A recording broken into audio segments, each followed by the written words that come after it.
आलमी माहौल में मौसर अंदाज में आगे बढ़ा है।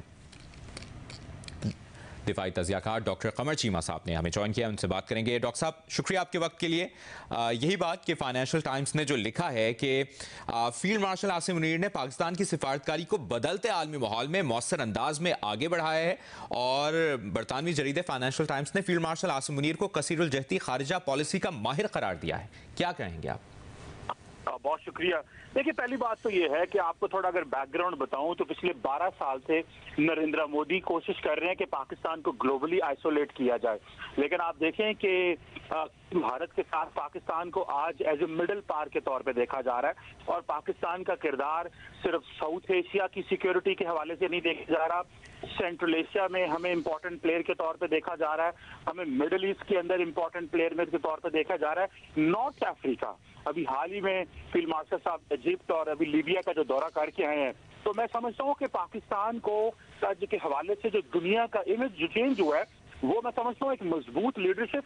बोल्ड फैसले एंड कॉन्फिडेंस के साथ जो पाकिस्तान की लीडरशिप ने फैसले किए, जिसमें जारी बात है फील्ड मार्शल सिराज आसिम मुनीर का इंपॉर्टेंट किरदार है, और he was leading from the front. यही वजह है कि आज दुनिया ये समझती है कि पाकिस्तान एक मिडिल पावर है, और आप देखें कि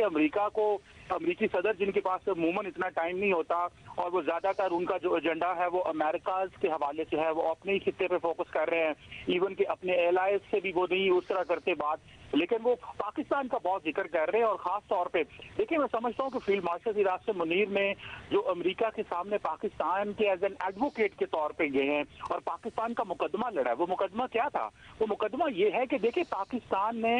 इस खित्ते की और बैनुल अक़वामी सिक्योरिटी के हवाले से किरदार अदा किया। हमें ये देखा जाता रहा कि ये एक मुल्क है जो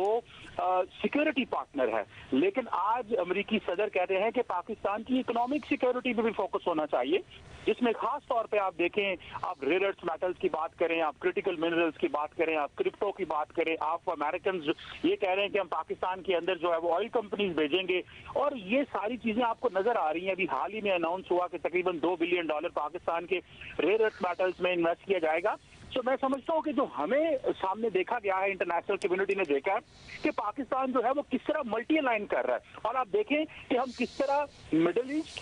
ईरान में सऊदी अरब के साथ भी ताल्लुकात, ईरान के साथ भी अच्छे ताल्लुकात, बीजिंग एंड वाशिंगटन के साथ कंसेक्टिवली अच्छे ताल्लुकात, तो हम बेसिकली इसको हम बोलेंगे ये एक मल्टी अलाइन हमारी पॉलिसी है, ये एक रियल स्ट्रेटेजिक इकोनॉमी है, ये वो आजादी है कि हम अपने फैसले, जहाँ पे चाइना हमारा इतना इंपॉर्टेंट दोस्त जिसने हमारा साथ दिया हर लिहाज से हमेशा, और दूसरी तरफ अमेरिका का किरदार जो पाकिस्तान की मैक्रो इकोनॉमिक स्टेबिलिटी के हवाले से और पाकिस्तान की इकोनॉमिक सिक्योरिटी के हवाले से बड़ा किरदार अहम है, और अमेरिका हमें एक पार्टनर के तौर पे देखता है। वो ये नहीं देख रहे कि ये सिर्फ हमने इसको देखना है कि ये सिक्योरिटी में सिर्फ और transnational terrorist organisations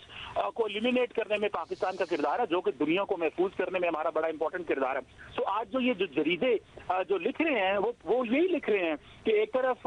field marshal साहब जो है उनको रियाद में वेलकम हो रहा है, बीजिंग में शी जिनपिंग से मिले, वाशिंगटन में 2 दफा उनसे मुलाकात हो चुकी है, अभी जो इजिप्ट में आप देखें जब पाकिस्तान के प्राइम मिनिस्टर और पाकिस्तान के फील्ड मार्शल का वहां पर नाम लिया गया और हमें मौका दिया गया कि हम जो है वो बात करें डोनाल्ड ट्रंप के बाद, तो मैं समझता हूँ कि ये वो पाकिस्तान ने अपने आप को रेलिवेंट किया है, ये वही पाकिस्तान बहुत बहुत अहम आपने ये बात की है डॉक्टर कमर चीमा साहब। वजीर दिफा ख्वाजा आसिफ साहब ने भी हमें ज्वाइन किया, उनसे भी बात करेंगे।